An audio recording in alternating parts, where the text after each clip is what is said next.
tell me about yourself, how your American dream started. Awesome. Yeah. So I'll have a quick round of my personal introduction. So I'm from Tamil Nadu, did my Bachelor of Engineering in Computer Science in 1997, did my Master's from BITS Pilani in 2001. I came to Wow. US in 2005 through Wipro in H-1B visa program. And so apparently like in the Northern Virginia, DC area since 2006. So I have my own financial services company. I basically help my clients and families with whatever they need, starting from retirement income plans. I do stock market index funds investments, 401k IRA for W2 employees, and SEP IRA and solo 401k investments for entrepreneurs and the business owner clients. And pretty much I have all the insurance agencies. I do life, health, home, and auto. And I'm a notary public as well in Commonwealth of Virginia. So I work with multiple attorneys, platform for will and trust and other minor guardianship as well, including like Legal Shield, Legal Zoom, and Netla. So yeah, I have two kids. My daughter is raising junior in high school. So my son is raising sixth grader. My wife work in IT, and we both became citizen in 2019. So apparently like in here for close to like 20 plus years right now. And also I help my clients in rental property investments, management, and also franchisee consulting as well. So I work with a lot of tax planners and tax attorneys on how to Okay. minimize the business taxes as well. So Yeah, it's a long list of achievements in last 20 years. yeah, whatever that's possible to help our community, right? Because when I came to US in 2005, because of cultural reasons and kind of the inferiority reason, right? Because I grew up back in village, right? Back in Tamil Nadu. So in Okay. 2005, apparently, like I didn't go and explore my, talk to any of the H&R block and stuff like that, right? So I started exploring myself and a quick background of mine. So my dad worked in State Bank of India for about 40 years in Tamil Nadu. So when I was teens, pre-teens, late in 80s and early 90s, I've seen my dad trading and investing apparently when he was in State Bank. So probably I inherited my dad's DNA about the numbers, investments, planning, stocks apparently. So So it was already in your family kind of thing. it's Yeah. not necessarily, but it could have been like inherited as well. So I got more fascinated because my dad was doing that, and I've seen a lot Mhm. of my peers in the industry. They're all first generation apparently, right? So Okay, great. So people like you, many people come to United States to achieve American dream. So initially, what you will tell them to how to build the financial foundation so that their next years they can be a better financially independent or financially free. What they should do it. awesome. Yeah, apparently, like before we go into that, so I'll basically give a quick round of my business introduction, the services probably we can start with. So this is my financial services business. I meet with like 8 to 10 clients every day, apparently. Many of them are new clients. So in the business introduction, so in this financial services business, I do financial planning. I'm in the business of building financial agencies for my clients and families. Business model pretty much help everybody, individuals, friends, families, small business, and corporations. So the goal is to minimize the taxes, minimize the risk, maximize the wealth, and maximize the cash flow. So how exactly I do look at the current portfolio. If everything is good, we say everything is good. If there are some opportunity for the family to do better than what the family is currently having, then we recommend no obligation solution. In case if the client buys any products or solution as a customer, is absolutely no cost to them because I directly get compensated from the providers. Okay. Absolutely guaranteed, no obligation. Privacy concern, the privacy is completely guaranteed by law. So the areas that I help, investments of all kind, real estate and stock market, insurance of all kind, term life, permanent cash value, life insurance, health insurance, home and auto insurance as well. Estate planning, will and trust. I'm myself a notary public here in Virginia. I'm planning to go a remote notary as well pretty soon. And kids college, 529 state prepaid plan and retirement planning more in the context of both W2 employees for 401k and their older IRA rollover. and also for self-employed plans for the entrepreneurs, business owner clients, and the sole proprietaries, for the self-directed IRA, SEP IRA, pretty much everything, right? So coming back to the planning, so apparently like this is a template of the planning sheet that I basically work with my clients. So I Okay. educate my clients more on the context of what is the reporting regulation, right? Because not many people are aware of these reporting regulation. I'm seeing my Okay. clients like 10, 15 years down in this country also, they're not much aware of the reporting regulation. So I put my first sheet basically foreign bank account reporting. So if we have more than $10,000 cash equivalent outside the US, we are supposed to declare the FBAR, foreign bank account reporting. If you have more than $50,000, we need to do a FATCA.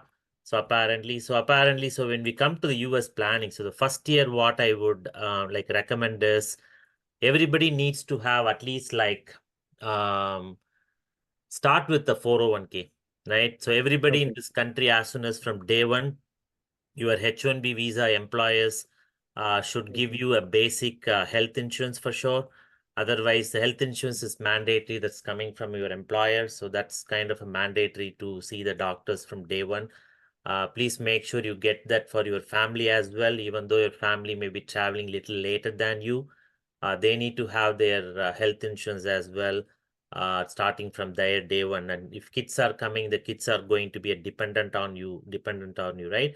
So on the first year, what is my recommendation to my clients is at least get to know more about the 401k plan. So if you are traveling to a full-time job in your employer, so you will be having something called as a retirement income plan, which is 401k. In India, it's equivalent to your PF, EPF, if you are aware of that, if you worked in India, right? Right. So when you say your employer have a match, right? So probably Right. most of the employer match an average between like 3 to 4%. Some of the employer don't have match. Some of the FANG and MANG company can go with like 8 to 10% of match as well. No matter what the match is, put at least a match to get the free money from the employer. Don't worry too much saying that I may go back to India next year, I may be going back tomorrow. So if that case happen, we'll figure it out, right?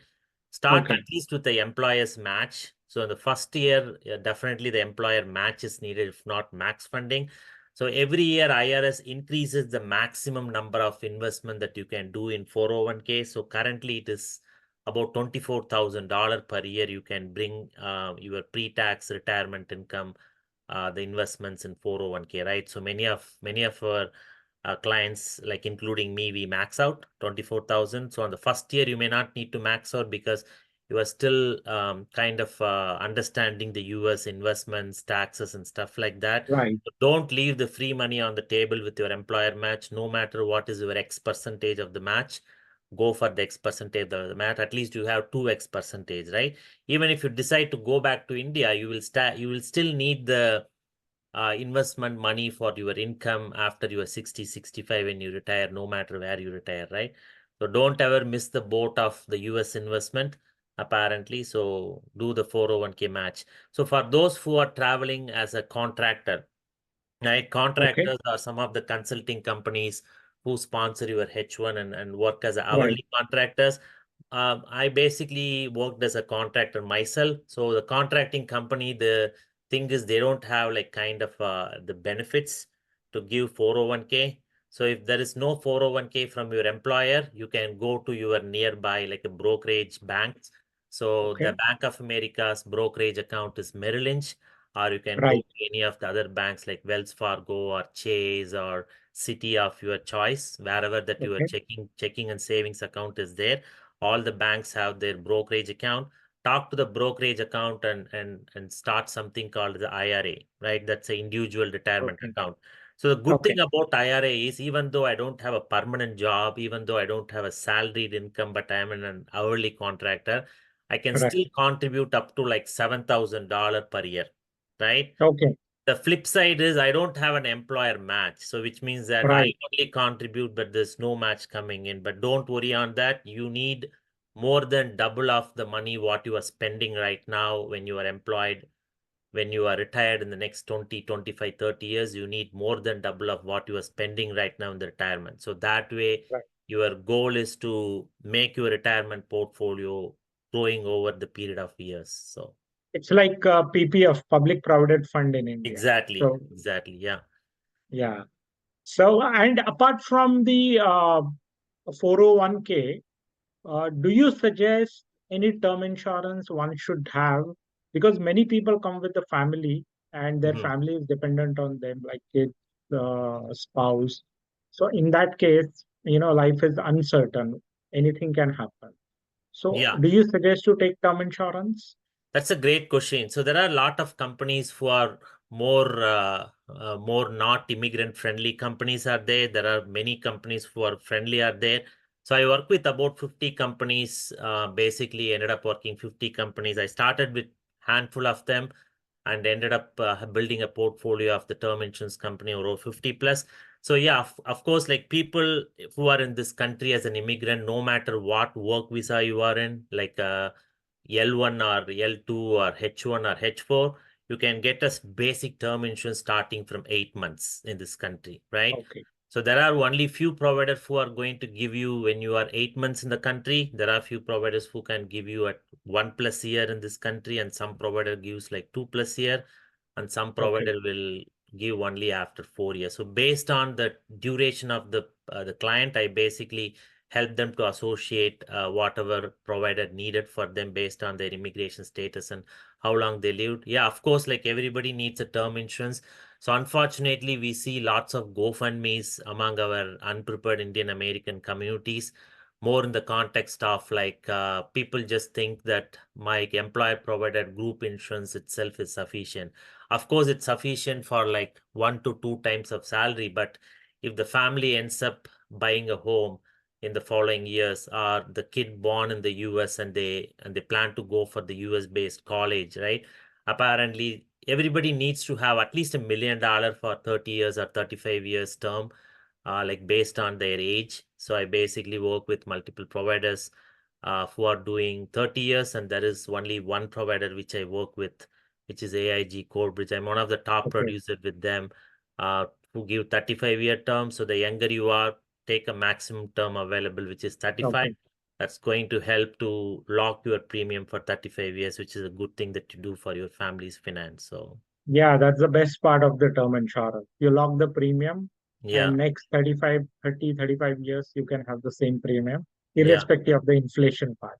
Yeah, that's a great thing you're talking about the inflation part, right? So when I came to this country in 2005, the car insurance, what I used to pay then versus what I'm paying right now, though even though I upgraded my car from Toyota Corolla to RAV4 hybrid, so that monetary amount has increased, but nevertheless, the car insurance in the last 20 years increased 15 times, and the home insurance in the last 13 years of my home ownership here in Virginia increased at least 10 times. So any insurance you talk about in this country, it always increases when you renew every year, right? So life insurance, especially the term insurance, the only one when you are locking at an year, that going to remain the same for rest of the 30 or 35 years, right? So younger you are, more healthier you are, that's a right time and no-brainer to lock the premium in the term insurance where you cannot lock any other insurance premium. I wish I would have locked my auto insurance premium in 2005 to pay to pay like less than Yeah, $100 probably per year, right? So that's a case. So don't miss the boat of locking the premium, and also not just the premium is determined on my age, it determined on my health condition itself, right? So today I may be qualified for preferred plus or preferred rating when I don't have any of the borderline BP, no cholesterol, no A1C, diabetes, and good BMI will get you preferred plus. But for whatever reason, if I am not prioritizing taking at least a term insurance in this country, but end up getting shopping around when I really need it, like 4 or 5 years down the line, at that time, if doctors said anything about BP, cholesterol, or A1C, my premium will be like 2 times or 3 times higher, right? So don't even miss the boat on locking the premium when you are healthy. So once if you right. taken the policy, once it's locked for rest of the 35 years, no matter what happens to me tomorrow, they won't increase the premium. That's the beauty of it, right? So I always say to my client, term insurance is the one where you need to take it when you don't need it. If you and your Right. family wants to be Exactly. covered when they need it, right? That's the only thing which we need to take when I don't want, apparently. if I Okay. want to get covered. And we see lots of unprepared families needing for GoFundMe's, both for the income replacement if the primary breadwinner is not alive, or the illness expenses also if the primary breadwinner or family member need the money for the illness. So the term insurance, what I do basically, it covers both for the death benefit that also comes up with riders for critical, chronic, terminal illness expenses at no cost. So Right. we said that having a term along with the living benefits, what we call like a riders for the illness expenses, that's basically forming the backbone or the foundation of your family finance and investments, right? So that Okay. way you are protecting your savings, your finance and investment. No matter what happens to me, my family won't be eroding any of the investment that I made for my kids' college or kids' marriage or my own retirement expenses. That needs to stay active, that needs to stay intact only when I have a term insurance that basically protect the investment apparently. So Okay. So tell me about the term illness or the critical illness. If anyone is detected with the critical illness, mhm. will the how it is defined? And second thing, will the insurance company will will select will offer some of the part of some insured to cover the medical expenses? Of course, yeah, glad to ask the question. So these are the providers that I work with in US space for Okay. the life, both for the term, whole life, and IULs Okay. as well. And these are the US based health insurance company that I'm Okay. licensed with, and these are the Canada Investment Life and Health. So I'm licensed in both the countries. Okay. So this is the requirement that we say, right? So if I'm not alive Okay. tomorrow, what is the number that my family needs for them not to Okay. go fund me, right? 1 million is pretty much good if I'm not living in expensive California or Okay. Bay Area or the New York City. So my clients in these two metro, they even go up to like $5 million policy, and so all I've done so far.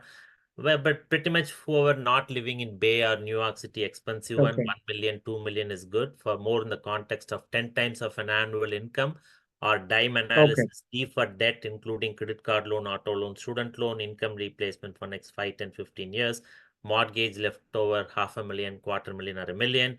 E for education, how many kids are there, how old are they? One kid means 250,000, two kids means 500,000. So in a nutshell, we say like $1 to $2 million. That also cover Okay. for critical, chronic, and terminal. So we call that as Okay. living benefits. The reason because Okay. when these companies started the life insurance industry about like couple of centuries before, it only used to cover only for the life. So which means that I need to Right. die for my family to use that money, right? But apparently the first sort of GoFundMe is what we see in our Indian American unprepared family is potentially the illness expenses is eroding the lifetime savings without the family realizing it, right? So the unfortunate statistics here says like the leading reason of the individual bankruptcy is the raising healthcare cost. And apparently, like if I need a private nursing home tomorrow for a year, that's costing me about like $200,000 per year. So family Right. making $200,000 per year, they need to work at least 5 years or 7 years to save that money. They would have saved Right. that for down payment of home or kids' college or kids' marriage or retirement planning or some family maintenance back in India, right? So apparently the lifetime savings get eroded if I need the money for the illness expenses, right? Right. Having a term insurance that have the illness riders are basically making sure if I need the money from my own term, I just need to produce the illness certificate from my doctor, right? So that Okay. way I can able to take my own death benefit as a living benefits. When I am living itself, I have access to my death benefit component without eroding my lifetime savings that's reserved for something else. So that way I protect my family's finance and investment if I become ill. And whatever money Okay. is left over after I have taken for my illness, that goes to my kids and beneficiary once I pass away as a death benefit. So both the sorts of financial Mm. turbulence and GoFundMe is simply mitigated with a simple term that also offers for riders for illness Right. expenses, So right? one should take term insurance with the term critical illness rider. That's the one thing. And second thing, one should calculate how your 10 times of your annual income Mm-hmm. plus your debt, whatever the car loan, Mm-hmm. credit card, or home loan. plus the kids' education expenses. So these are the combination Correct. you should consider while taking the term insurance, right? Yeah, so that's exactly what I Yes. streamlined this Yes. this Okay. investment sheet here. I basically help my clients to understand their retirement plan that we discussed, Okay. and stock market investment, family protection, college planning, will and trust. We'll talk more about that in this session itself, right? And then we define the goal, right? How many kids are there? How old are they? So it will predict like when Right. they are going to Mm. college and how many kids are there, whether the family makes plan to have some Okay. marriage expenses, and what is the age for the client and family to have like kind of a retirement income, and out of pocket and the long term care needs to be planned explicitly, as well as we are going into like a healthcare inflation the last like 20-30 years and the life goals. So basically this determines like how much money that my family needs if I am not alive, or if my income is not going to come to them. They need to basically get prepared for that one. I should be taking at least a term insurance for me, right? And majority of Right. my clients take the term insurance even for the spouse, even if the spouse is not working, because at the point of time when they are taking, they may be young. So the spouse is locking the premium for rest of the 35 years is going to be helpful for them. Potentially, if there is any illness expenses the next 35 years, they won't be breaking the banks. So that way, both husband and wife take like $1 million. And of course, because of the age parameter, the spouse premium is going to be cheaper than the husband's. By default, the gender of the women is like a lower risk. So they will be having like a lower premium than husbands. Potentially, like husband is little elder to the spouse, and majority of the case make the husband's premium is slightly higher than the wife. So both of them go together and take it. And many of the providers mandate the blood work. So I'm not like kind of a fan to have like a same day approval policy. So many of my providers, at least for the immigrants, they basically mandate the blood work, which is best for Yeah. the clients. So that way, even if the delay is like 2 to 4 weeks, that's basically making sure that all the medical Yeah. underwriting Right. parameters have been evaluated, right? So that's why like we need to make sure to take the most important strategy of the family's financial planning, not just simply going into an online to get it. I recommend everybody to talk with like a licensed professional, apparently. So I have more state licenses than I visited those states. So in the Okay. 51 states, I have more than 40 plus states licenses as a Oh, new lovely. system. Yeah. So that way I basically having like helping the clients like kind of a coast to coast in the US. So So I want to come back to again 401k. Tell me one thing. How much maximum one should invest, and is it going to give you a tax benefit as well? of course, so there are two type of 401k. So I'm not a Okay. CPA by any means. So Okay. if you have any CPA related query, I will help you to associate my CPA. But in this Okay. country, I'm in this country for more than 19 plus year. I do my own taxes until like couple of years back Okay. when the taxes are relatively simpler. So 401k is for the retirement income. No matter what I invest today, I should not be refreshing or checking my Fidelity or Vanguard, wherever it is, to be super excited if next day was bull run, or super kind of anxiety or depression when the market goes down, right? So we need to understand first in the 401k, you need to invest any money in the 401k and IRA only when you don't need that money until at least 60 years, right? Which is 10 Okay. years, 20 years, and 30 years down the line. If you take a look at the regular S&P 500 index in the last 10 years, 20 years, and 30 years, you will understand that the S&P 500 grew at least like 5 to 10% returns, right? Not to be too much Okay. sad if the market tanks down the next year. So apparently in Okay. every decade you will see like 2 to 3 years of market correction, and Yeah. Right. probably 3 years of bull run and 2 to 3 years of like mediocre one. But in the next decade, when the market goes up, that's definitely going to go up significantly higher than the what the last decade high point, Right. right? So over the period of time, you will anyway make it, right? So I recommend everybody to have Agreed. max funded, if possible, up to like $24,000. Even if your employer matches only like a X percentage. So if you and your family can able to max out, that's best, but not necessarily people need to max out, because if I plan to buy my primary home next year, right?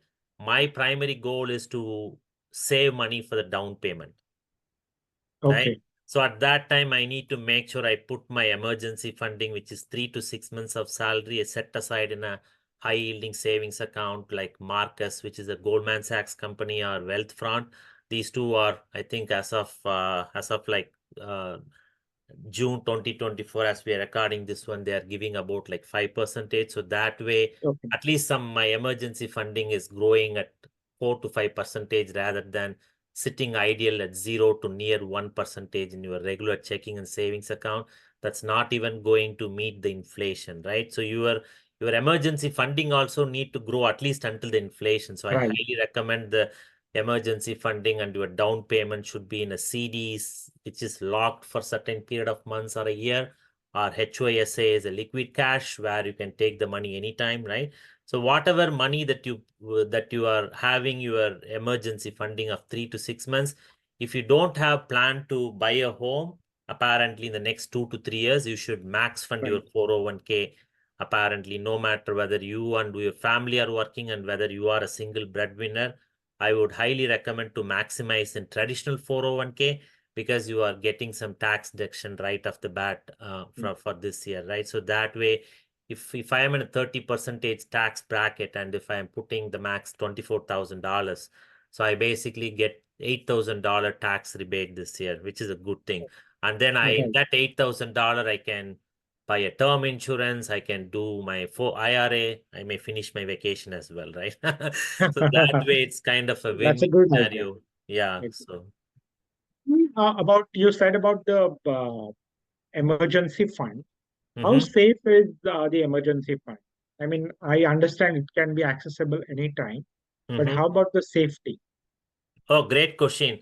So yeah, Yeah. apparently every decade when the US recession happens, people are too much worried on the banks. So nothing will happen to Right. banks. So your FDIC, which is a Federal Deposit Insurance Corporation, so they are part of the Department of Treasury. FDIC ensures that every bank account up to $250,000 is safe, even though the bank is bankrupt, right? So we don't need to worry until we have 250K. Of course, nobody's going to have 250K in a regular bank account, which is Right. no significant importance if I keep everything in my bank account, right? So of course, like make sure any of the bank that you have is FDIC. Of course, whatever that you come across the kitchen table or other conversation in the social media forums, so they are all FDIC insured, unless there is some ABC bank that just started 4 years before or 10 years before. So it's better to make sure, but most of the bank that we are aware of is all FDIC insured to basically be at safe, apparently, right? So Okay. So that's a good part. The foundation part I see. Uh, Term insurance, health insurance is already provided by your employer, mhm. and the emergency fund. These are the things you should cover under for financial foundation. What do you say? I mean, That's right. So these I are the would recommend them to go for will as well. So let's say if the okay. family is coming with a kid, or if the family is going into a family way to have a baby next year, I highly recommend to do a will and trust as well.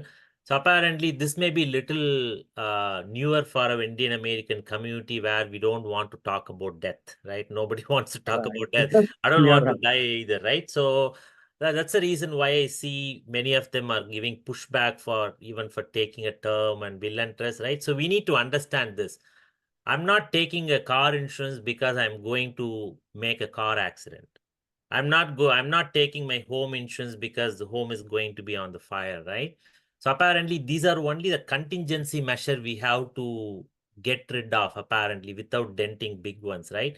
So in this country, I cannot drive my car outside my park driveway without having a car insurance, because car insurance is mandated by the DMV, right? Right. If the cop catches me if I don't have a car insurance, I'll be going behind the bar. So the DMV is very clear that I at least I should have a liability insurance, if not collision. Collision is Right. on my side, liability is on the other side, right? So I need to have Exactly. at least a liability insurance in the car insurance before I go for the drive, right? Same thing with the home insurance. Let's say if you are buying a home, your lender will ask you to get a home insurance, right? Because the even though like you don't need a home insurance, they need a home insurance. At least for them, you need to have the home insurance. Otherwise, that money from the lender is not going to come when until you Right. have like kind of a home insurance, like a proof, right? So apparently, just like how DMV mandates your car insurance and your bank mortgage mandates your home insurance, it is a primary responsibility starting from the year one to think about the family's income replacement strategy. So that way, if you have a term with will and trust, apparently you can go max with the 401k, right? Even if the market is down and if I am not alive, my 1 million Right. is protecting for my family, which is a good thing for them, right? So let's talk about will and trust. So in this country, the rules and regulation are far different than in India. So in India, I don't remember even my dad have will and trust as of now, right? So at least a will, because in India everything comes by default apparently, right? But here Right. apparently like nothing is coming as a default.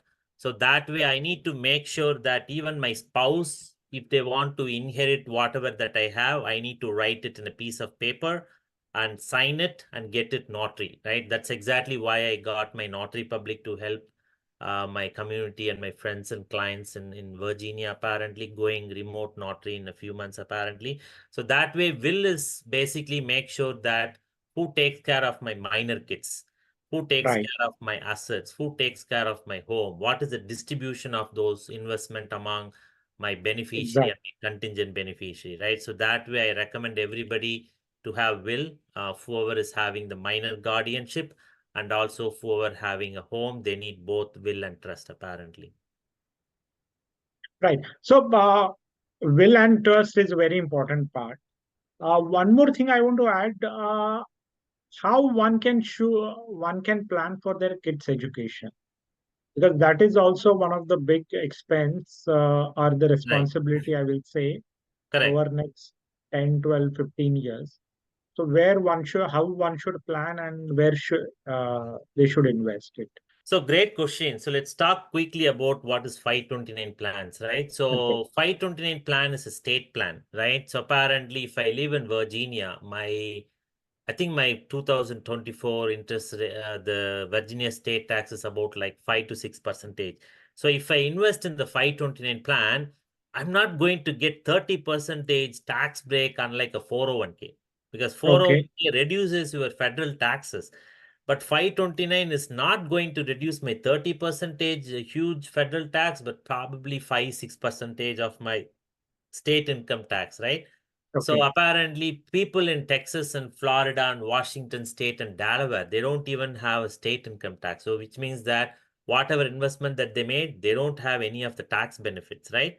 And Okay. moreover, if you take a look at the 529 plans, so apparently like 529 plans are not going to grow unlike your 401ks, right? Because in 401k, when you are 20, 30, 15, 25 years away from your retirement, you will be more invested in your stocks. But even a newborn kid is going to the college in next 17 years, so their risk tolerance level will be lower than your retirement, right? So that way your 529 you cannot expect too much growth unlike your 401k. So there are some families priorities what I recommend Right. apparently. So 529 and other kids college is probably the lowest priority according to any of the financial planners that you meet.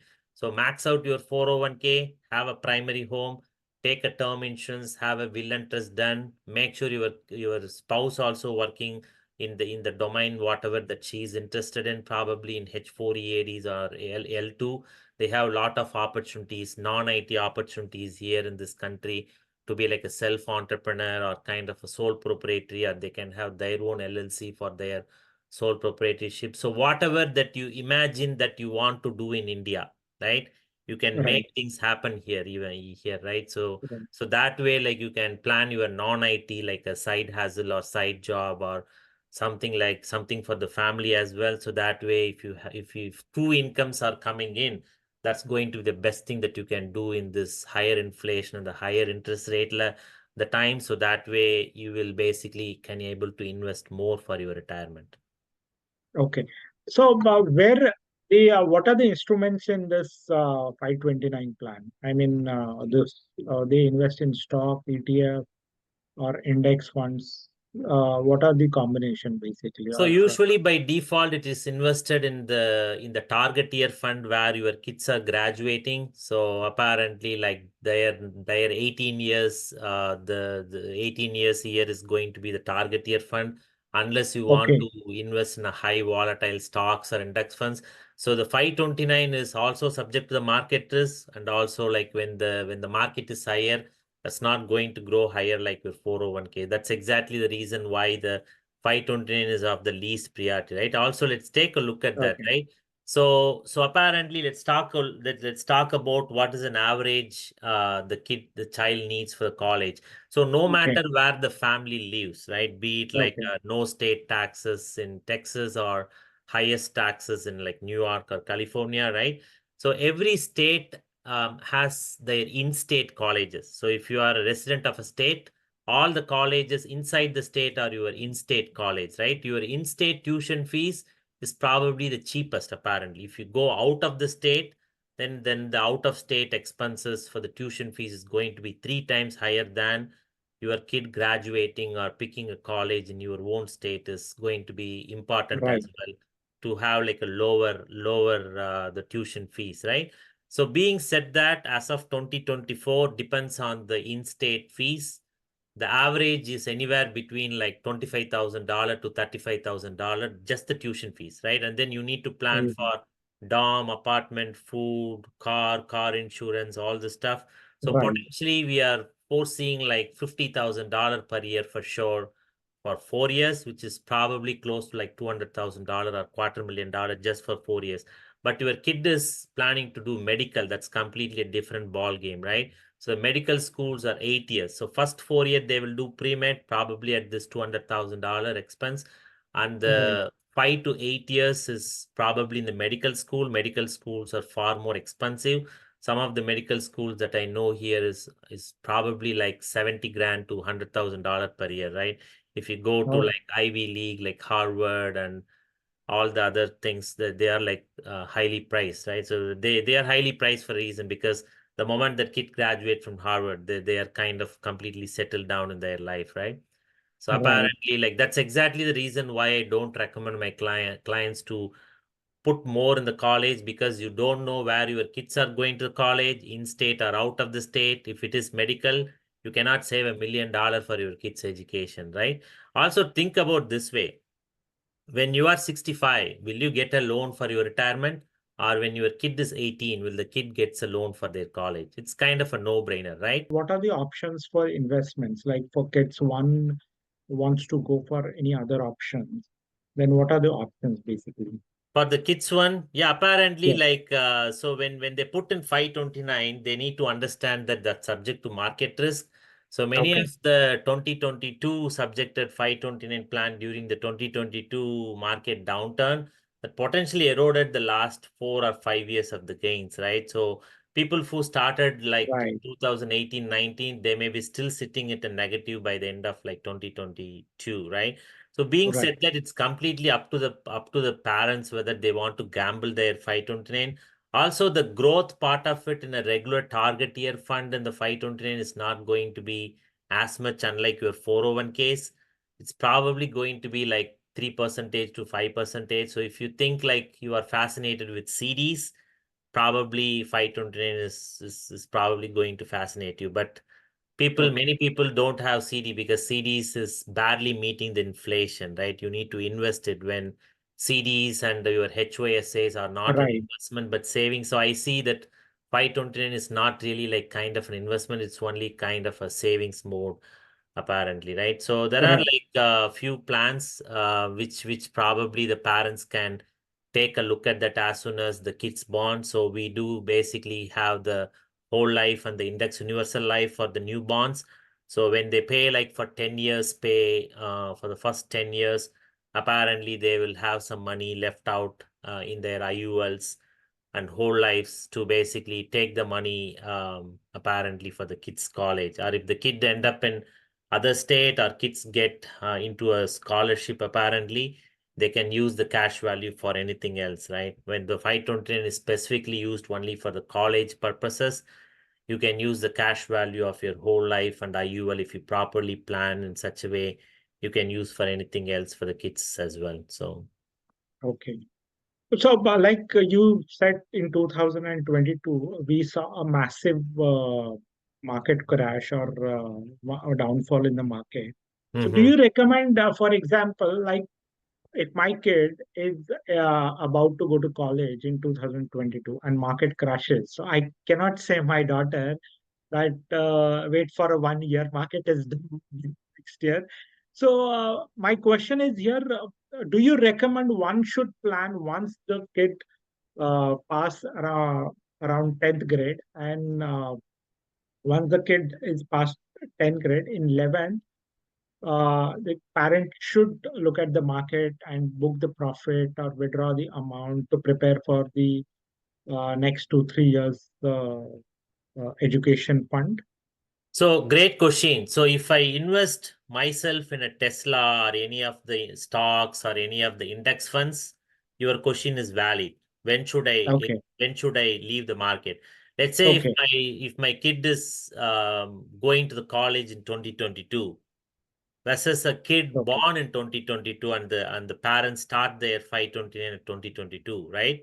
When you right, pick the target year fund, the okay, kids going to the college at 2022, if the parents pick the target year as 2022, the loss is not going to be significant than the other kid where the other kids are going to the college probably 10 years down the line, right? So if the kid is going right. to college in 2032, another kid is going to 2022. The 2022 market crash is going to affect the younger kids because the parent picked the target year fund. So target year fund automatically adjusts your risk tolerance level. As your Oh, kid growing from 1 year to 18 years, okay, apparently the portfolio become little conservative as they move towards a college. So that way a big recession is not going to tank down a lot, right? That's exactly the problem with the growth also, right? The reason right, why the 520 is not going to grow is exactly because of every year the portfolio become conservative, right? So right. So that's a good way to invest. So the my kids' responsibility of funding the education is also over. So where one should invest for wealth creation or growth? For example, like let's say I have done the retirement part as well, and now I have the excess money, for example, 100K or 200K in my bank account. So how one should allocate the funds actually? So for the growth, purposely for specifically for the growth. yes, if you're specific for the growth, apparently, again, your retirement income is going to be the topmost priority than the kids' college. So max out your 401k and then think about if you still have more money, then put an IRA as well. So the IRA is in Okay, the retirement account that you can get from brokerage account outside in with your banks. So apparently, like if the family is making more than the certain IRS regulated one, which is like $230,000, I think, as of 2024. So if you are making less than 230K between husband and wife, we call like a modified adjusted gross income. So if you are making less, you can still put an additional $7,000 in your IRA even after you max okay, out your 401k. If you are making over 230K, both husband wife combined together, you are probably on the higher income group where you cannot do a regular IRA. You may need to bring the to the back door, so you can work with your CPA to understand what the back door is and how it's going to impact the taxes and stuff like that. Yeah, apparently in 401k, which is provided by your employer, you may not have a great options. So it's probably going to have some of the Vanguard funds at the target retirement year. So if I'm 1980 born, my 65 years is going to be like 2045, right? So right. 2045 fund is going to be by default unless you want to pick more aggressive. If you go more higher years, it will be more aggressive. If you go more Okay, down, if you reduce the year, it will be more conservative, right? So you can okay, basically adjust based on that. And the moment that you come out of your employer, the X 401k from the previous employer, you can do a rollover to your traditional IRA to your brokerage account.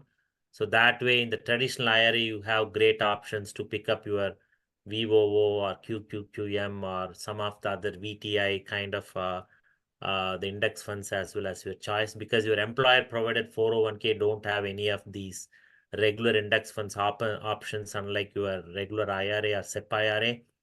So, but it is what it is, right? So the employer provided is making sure that even if you work with the employer until retirement, that portfolio is going to have the risk taken care already, right? When you are 5 years or 10 years to the retirement, your portfolio will start becoming so conservative rather than people at like 20, 30 and 35, 40 invest in their 401ks. Okay.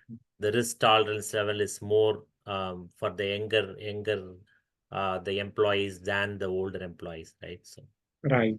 Do you recommend rental properties as an investment?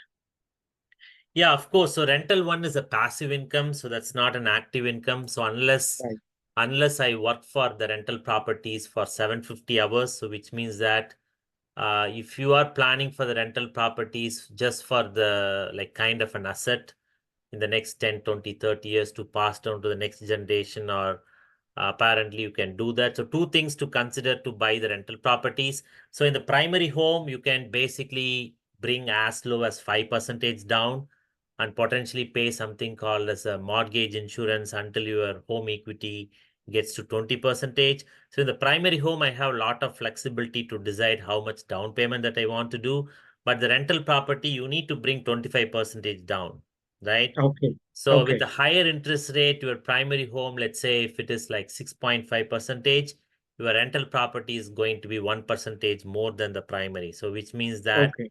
you need a larger down payment for rental properties, and with a higher interest rate, potentially, I think as of now, you cannot make any positive cash flow with just a 25 Yeah. percentage down with 7.5% anywhere in the country. But it's good to have sometimes like a negative cash flow for the higher income group people, because we are not kind of going to sell the property tomorrow, right?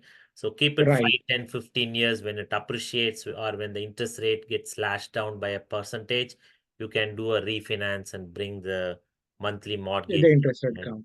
So, but of Yeah. course, your rent you can adjust with an inflation, but you are locking down the rates uh, for Perfect. that interest, right? That's what we call, right? Yeah, rental property is good for the passive investment, but not active. So unless you are a real estate professional, you cannot offset Okay. or try to reduce your W-2 income by having the rentals. So Perfect. Perfect.